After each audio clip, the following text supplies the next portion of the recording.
আসসালামু আলাইকুম। ইসরায়েলের সিংহ নেতানিয়াহু অনেকটা সারা বিশ্ব তেমনটাই মনে করেন। একের পর এক যুদ্ধ, ক্রমাগত যুদ্ধ, অব্যাহত যুদ্ধ চালিয়ে যাচ্ছেন তিনি। কিন্তু তিনি কি তার ক্ষমতা নিরঙ্কুশ? না, নিরঙ্কুশ না। তিনি কি অত্যন্ত ইসরায়েলিদের কাছে জনপ্রিয়? না, তাও না। তার প্রমাণ হচ্ছে ইসরায়েলের সাবেক একজন প্রধানমন্ত্রী তিনি বলছেন নেতানিয়াহুকে অবশ্যই বিদায় নিতে হবে। কেন বলছেন? তিনি বলছেন যে নেতানিয়াহু ইসরায়েলের সমাজকে বিভক্ত করেছে। হামাসের সঙ্গে যুদ্ধ না করে চুক্তি করা উচিত ছিল, কিন্তু তিনি যুদ্ধ চালিয়ে যাচ্ছেন। তবে ইরানের হামলার ব্যাপারে তিনি সমর্থন করেছেন। মিশ্র প্রতিক্রিয়া আছে, কিন্তু একটা জিনিস বোঝা যাচ্ছে যে নেতানিয়াহু ইসরায়েলের মানুষের সমর্থন আদায়ের জন্য অনেক বেশি অ্যাগ্রেসিভ কর্মকাণ্ড করছেন। তিনি মনে করছেন যে তিনি যদি ফিলিস্তিনি জনগোষ্ঠীকে নির্মূল করতে পারেন, ইরানকে পরাস্ত করতে পারেন, তাহলে তিনি ওই অঞ্চলে একেবারে খুব তার শক্ত একটা অবস্থান হবে এবং দেশের জনগণ তাকে সাপোর্ট করবে। কিন্তু আসলে তার শক্ত রাজনৈতিক প্রতিপক্ষ আছে, তারা বলছেন যে নেতানিয়াহুকে এবার বিদায় নিতে হবে। তার বাকি কর্মকাণ্ডগুলো সেটা কি হবে না হবে সেটি পরবর্তী সরকারের কাছে ছেড়ে দিতে হবে। আরও কি বলছেন? যে কথাটা তিনি বলছেন সেটি হচ্ছে সাবেক প্রধানমন্ত্রী নাফতালি বেনেট টেলিভিশনে দেওয়া সাক্ষাৎকারে তিনি এই কথা বলছেন। তবে নির্বাচনে আবারও অংশ নিয়ে নেতানিয়াহুর বিরুদ্ধে প্রতিদ্বন্দ্বিতা করার কোনো ইচ্ছা তার আছে কিনা সে বিষয়ে সরাসরি কিছু বলেননি বেনেট। ইসরায়েলের চ্যানেল 12 ওই সাক্ষাৎকার নিয়েছে বেনেট, চ্যানেল 12কে দিয়েছেন। শনিবারই সাক্ষাৎকার প্রচার হয়। বেনেট বলেন নেতানিয়াহু 20 বছর ধরে ক্ষমতায় আছেন, এটা খুব বেশি হয়ে গেছে, এটা ভালো কিছু নয়। বেনেটের মতে ইসরায়েলি সমাজে যেই বিভক্তি দেখা দিয়েছে তার বড় দায় নেতানিয়াহুর উপরেই পড়ে। সাবেক প্রধানমন্ত্রী এবং ডানপন্থী এই নেতা বলছেন নেতানিয়াহুকে বিদায় নিতে হবে।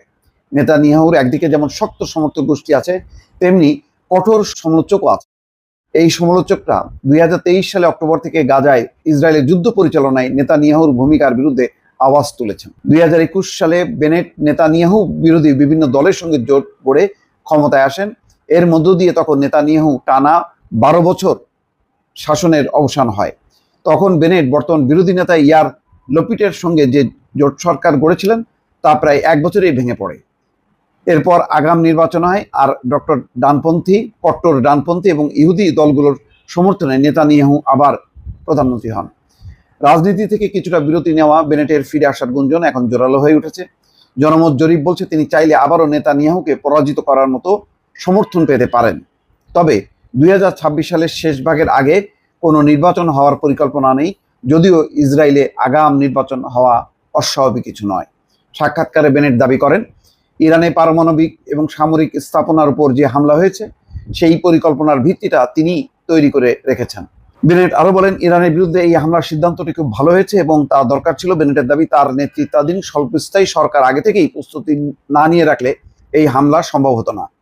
2023 সালের 7ই অক্টোবর ইসরায়েলে ফিলিস্তিনের স্বাধীনতাকামী সংগঠন হামাস হামলা চালায়। এর জবাবে সেদিন থেকেই গাজায় তাণ্ডব চালিয়ে যাচ্ছে ইসরায়েল।